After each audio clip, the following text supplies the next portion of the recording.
আসসালামু আলাইকুম dear student. আজকে আমি তোমাদের যে টপিকটা দেখাবো এটা হচ্ছে পানির আয়নিক গুণফল কেডব্লিউ দিয়ে প্রকাশ করা হয়, ঠিক আছে। আচ্ছা, এবার দেখো, পানি যদি আয়নিত হয় তাহলে কি উৎপন্ন করবে? পানি আয়নিত হয়ে উৎপন্ন করবে হচ্ছে এইচ প্লাস, আর কি উৎপন্ন হবে? OH minus. আচ্ছা, এই জায়গায় আমি উভমুখী চিহ্ন দিয়েছি, তাই না? একমুখী চিহ্ন কেন দিইনি? আচ্ছা, পানি হচ্ছে একটা দুর্বল যৌগ, এই কারণে এক্ষেত্রে উভমুখী চিহ্ন হবে। অর্থাৎ পানি তুমি যদি আয়নিত হয়, অল্প কিছু পানির অণু আয়নিত হবে, বাকি অণুগুলো কি অআয়নিত থাকবে। অর্থাৎ দুর্বল অ্যাসিড, দুর্বল ক্ষার, দুর্বল লবণ, যে কোনো দুর্বল যৌগের ক্ষেত্রে যখন আয়নিত হবে তখন কি উভমুখী চিহ্ন ব্যবহার করা হয়ে থাকে। আমি আবারও বলতেছি, পানি আয়নিত হয়ে এইচ প্লাস ওএইচ মাইনাস উৎপন্ন, এই ক্ষেত্রে বিক্রিয়াটা কি উভমুখী চিহ্ন হবে, কারণ পানি হচ্ছে একটা দুর্বল যৌগ। দুর্বল যৌগ আয়নিত হলে কিছু পরিমাণে যৌগ আয়নিত হয় আর কিছু কি অআয়নিত থাকে, এই কারণে এক্ষেত্রে উভমুখী চিহ্ন হয়। দুর্বল অ্যাসিড, দুর্বল ক্ষার, দুর্বল লবণ, দুর্বল যে কোনো যৌগ আয়নিত হওয়ার ক্ষেত্রে উভমুখী চিহ্ন হয়। আচ্ছা, কোন যৌগটা দুর্বল? যদি কোনো যৌগের বিয়োজন মাত্রা আলফা ইকুয়াল টু 1 হয়, এই যৌগটা হচ্ছে তীব্র যৌগ। তীব্র যৌগ এটার ক্ষেত্রে একমুখী চিহ্ন হবে। আর যদি আলফা এর মান 0 হয় তাহলে এই যৌগটা অআয়নিত থাকবে। হ্যাঁ, অআয়নিত থাকবে, মানে এটা কি আয়নিত হয় না, অআয়নিত থাকবে। এই যৌগটাকে আয়নিতই হয় না যদি আলফার মান 0 হয়। আর যদি আলফা এর মান 0 অপেক্ষা বড় এবং 1 অপেক্ষা ছোট হয় তাহলে এটা হচ্ছে দুর্বল যৌগ। এই যৌগগুলা কি আয়নিত হওয়ার ক্ষেত্রে উভমুখী চিহ্ন হবে। আমি আবার বলতেছি, কোনো একটা যৌগের বিয়োজন মাত্রা আলফা এর মান যদি 1 হয় তাহলে এটা তীব্র যৌগ, এটার ক্ষেত্রে একমুখী চিহ্ন হয়। আর যদি যৌগের আলফা এগুলো 0 হয়, অর্থাৎ কি এই ক্ষেত্রে যৌগ আয়নিতই হয় না, ঠিক আছে, টোটালটাই অআয়নিত থাকে।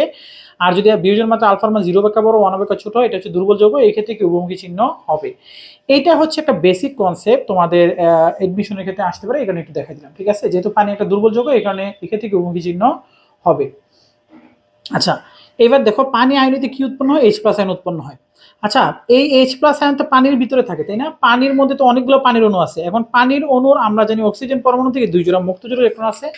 এখন এই পানির অণু তার 1 জোড়া মুক্ত জোড়া ইলেকট্রন এই এইচ প্লাস আয়নকে দান করে তার সাথে সন্নিবেশ বন্ধন গঠনের মাধ্যমে এই হাইড্রোনিয়াম আয়ন উৎপন্ন করে, H3O+ হাইড্রোনিয়াম আয়ন উৎপন্ন করে।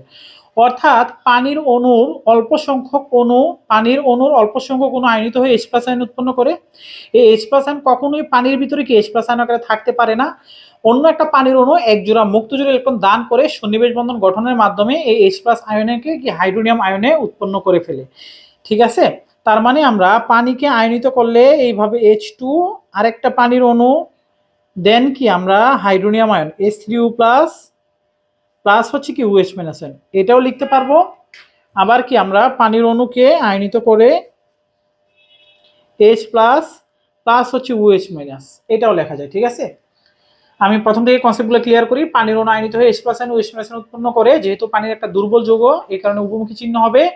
আর যার আলফা এর মান বিয়োজন মাত্রা আলফার মান 1 হবে, এটা তীব্র যৌগ, একমুখী চিহ্ন হবে। আলফার মান 0 হলে এটা অআয়নিত থাকবে, মানে ভাঙবেই না। আর আলফার মান বিয়োজন মাত্রা আলফার মান 0 অপেক্ষা বড় 1 অপেক্ষা ছোট হলে দুর্বল যৌগ, এটা কিন্তু উভমুখী চিহ্ন হবে। আর পানির অণু আয়নিত হয়ে যে H প্লাস আয়ন উৎপন্ন করে, H প্লাস আয়ন কখনোই একা H প্লাস আয়ন থাকতে পারে না। আর একটা পানির অণু 1 জোড়া মুক্ত জোড়া ইলেকট্রন H প্লাসকে দান করে সন্নিবেশ বন্ধন গঠনের মাধ্যমে হাইড্রোনিয়াম আয়ন উৎপন্ন করে।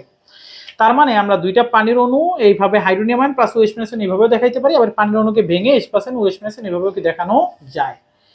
আচ্ছা, তাইলে আমরা দেখি পানির অণু যদি আয়নিত হয় কি উৎপন্ন করতেছে? H প্লাস আয়ন প্লাস হচ্ছে কি OH মাইনাস আয়ন।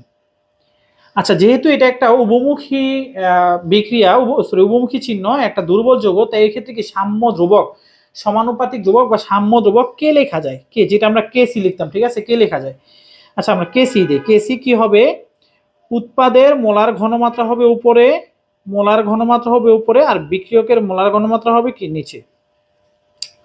আচ্ছা, এবার দেখো কেসি, আমরা যদি এটাকে এই পাশে নিয়ে আসি, H প্লাসের ঘনমাত্রা প্লাস হবে কি OH মাইনাসের ঘনমাত্রা, ঠিক আছে। H প্লাসের ঘনমাত্রা প্লাস হবে কি OH মাইনাসের ঘনমাত্রা।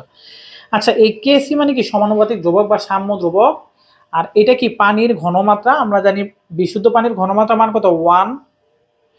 বিশুদ্ধ পানির ঘনমাত্রা মান কত? 1। এটাও কি একটা ধ্রুবক, একটা ফিক্সড মান। তাহলে এই দুইটা গুণফলের যোগ করলে আমরা যে মানটা পাবো এটাকে আমরা KW দ্বারা প্রকাশ করব। KW মানে কি পানির আয়নিক গুণফল।